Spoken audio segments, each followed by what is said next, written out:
Hi guys, this is Tristabytes at the PC Gamer Weekender 2018, and we're going to be checking out all these incredible indie games and seeing what new stuff there is in store for us.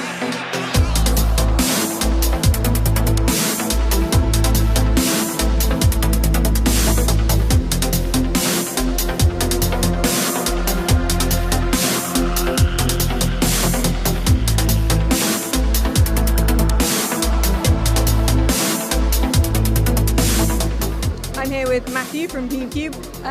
Nippon Marathon. Yes. What on earth is this about? Well, it's a bit of a surprise one. So we announced it yesterday and launched it into early access. Imagine if you combine Takeshi's Castle, the popular Japanese game show, with Micro Machines.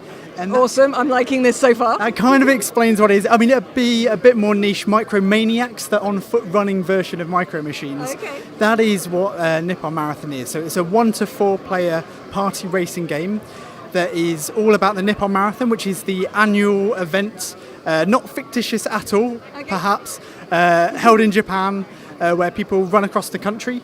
It's now the 100th Nippon Marathon, and you are one of the new contestants trying to take down the person who's won it for the last 10 years.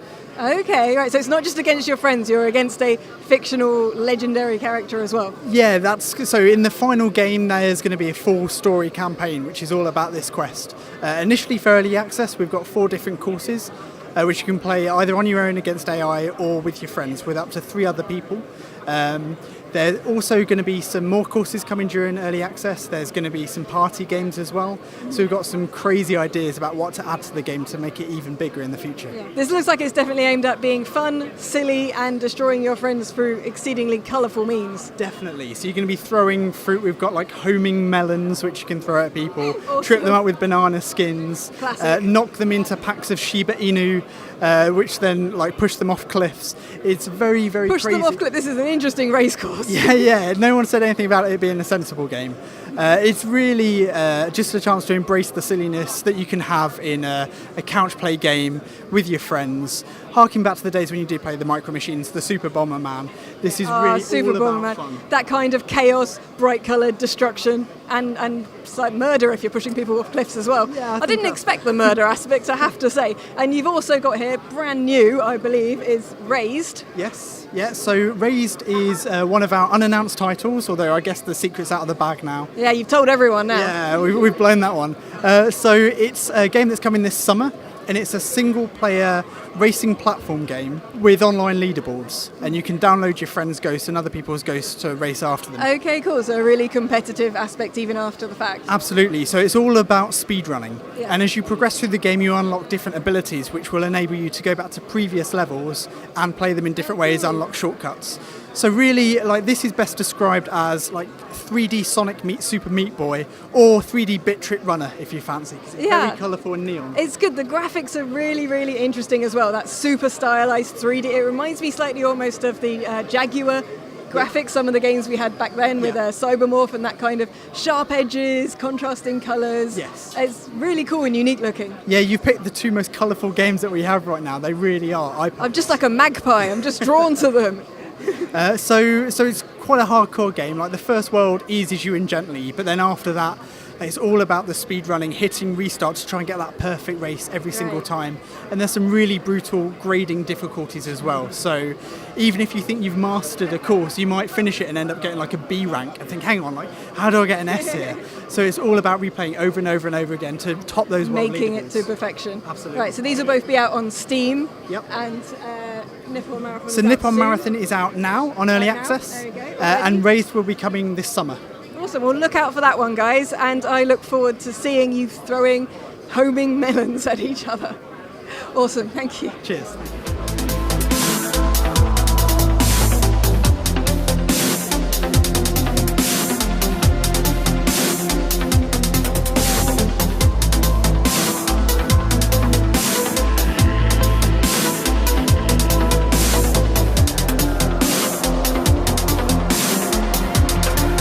So SureFooting, it's single and multiplayer, infinite running. The idea is you can either play in like single player survival and challenge modes. We'll give you like different objectives to try and complete. This one right now, they're trying to just run as fast as they possibly can.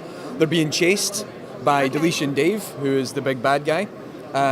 as you can see there. You can play as one of 4 characters. You can use different power-ups. Okay, cool. So you've got super skills, I thought super jump and slow down time and all these kind of things. You can teleport, you can slow down time, do double jumps, you can start running through obstacles. Did you say this was self-generating as you go through the level? Yeah, so as you're running through it, it's generating more locations for you to actually visit. So not only does the geometry change, it actually gradually becomes harder, but also you will change where you are in the world. So when they're starting out, they're currently in Cashville, which is the hometown of our characters, but you start going to other locations, and then the locations have an effect on the world. They actually create mutations, so we'll maybe flip the camera upside down. Okay. Or, so you're in Australia-ish, so we flip the camera. We thought that was funny.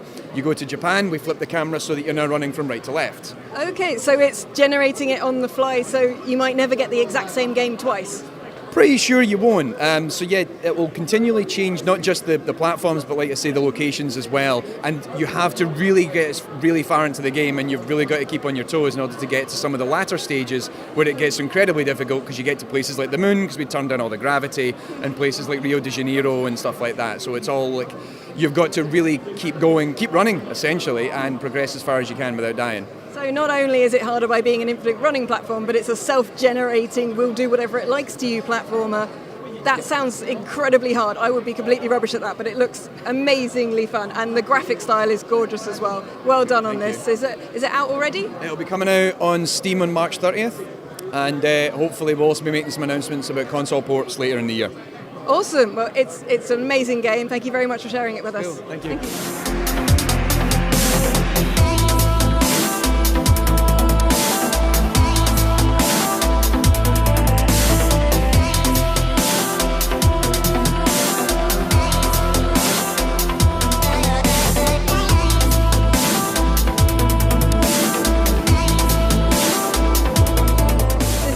Who's an artist on Murderous Pursuits. That sounds pretty intriguing. What exactly do you get up to in this game? So, as you can see here, basically it's a Victorian style killer be killed stealth 'em up, where basically the people in this game are trying to hunt someone while being hunted themselves. Okay. So there's like a hunt loop going on basically, and it's set in sort of Victorian era on like a giant flying ship basically as well. Because why not? Exactly. We love the Victorian period. It's a great time, and we just really wanted to sort of push the sort of Victoriana stuff, but not in a sort of steampunk sort of cliched way. We wanted to make it our own, but also maintaining like the dark humor that we kind of like love about games and things like that. That's cool. So is this available on Steam? Yep, so it's coming out on Steam in March, and it's wishlistable as well on Steam just now. So if you want to solve murders and have a laugh about it whilst also killing people, then this is the one to wishlist. It's 100% the one to do that. And everyone's had like great fun. This is the first time we've shown it today as well. And so like so far it's been really well received, and we're just really happy to have it out, and just really enthusiastic about it actually. Congratulations, it looks awesome. Thank you very much. No worries. Please come back and play if you get a chance as well. Will do. Thanks.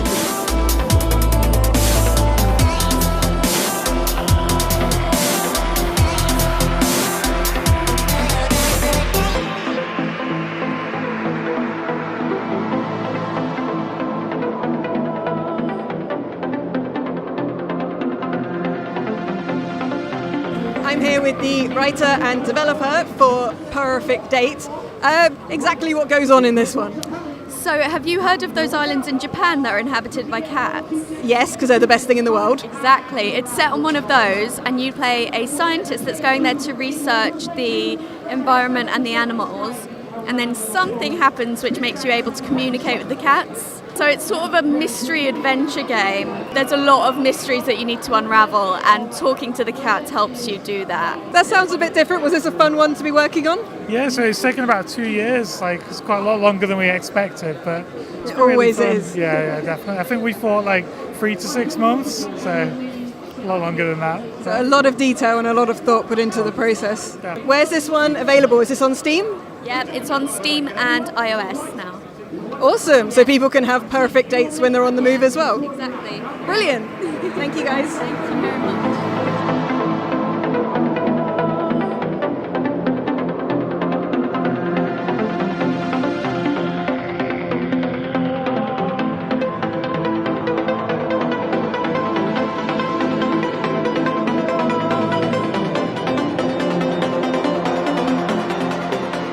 I'm here with the guys from Firefly Studios. You have your new game Metamorph here, which is a tactical dungeon crawling game. Correct. So imagine you were playing Diablo, but you can play as all the characters at the same time. That sounds pretty cool. So do you have a favourite character out of these team of heroes? Well, I kind of prefer the rabbit. The rabbit is the all-rounder, so she's fast, she's got great moves, and very useful for getting around the dungeon very quickly. Cool. Would you agree with that? Is rabbit and speed your favourite? No, I like the ogre. The ogre You're just going for pure power and Yeah. destruction. Yeah, the ogre can't move in very quickly, but when he gets in there, he can kind of clear an entire room. For variety's sake, I'm going to go for the fine and get all the heroes sort of plastered up there. Yeah, being able to throw fireballs at will and spin attacks, all that sort of stuff is great. So yeah, fine for me.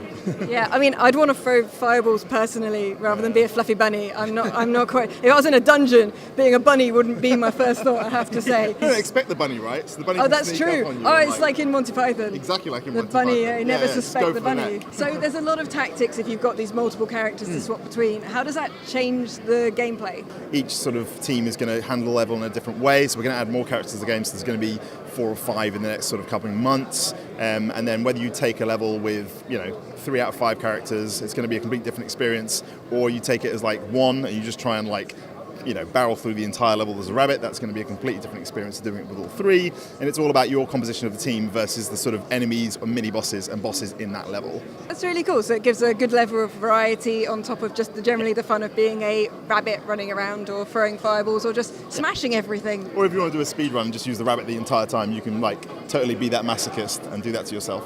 Yeah, awesome. When is the game out? The game's out now in early access, and it's probably going to be in there for another 4 or 5 months, we're hoping. But yeah, it's done when it's done, basically. Well, they're going to take their time with it, despite the fact they're as fast as a rabbit, as strong as an ogre, and can throw fireballs. But it looks like it's going to be a really, really awesome game, and people seem to have been loving it here today. So enjoy the rest of the show, and I look forward to seeing it come out. Yeah, you too. Cheers. Thanks for watching, guys. If you'd like some beta keys to play the awesome indie games that we've featured in this video, please click the link in the description below. And also there may be a video you can click hovering around here. But I've got some games to play, so I'll see you later.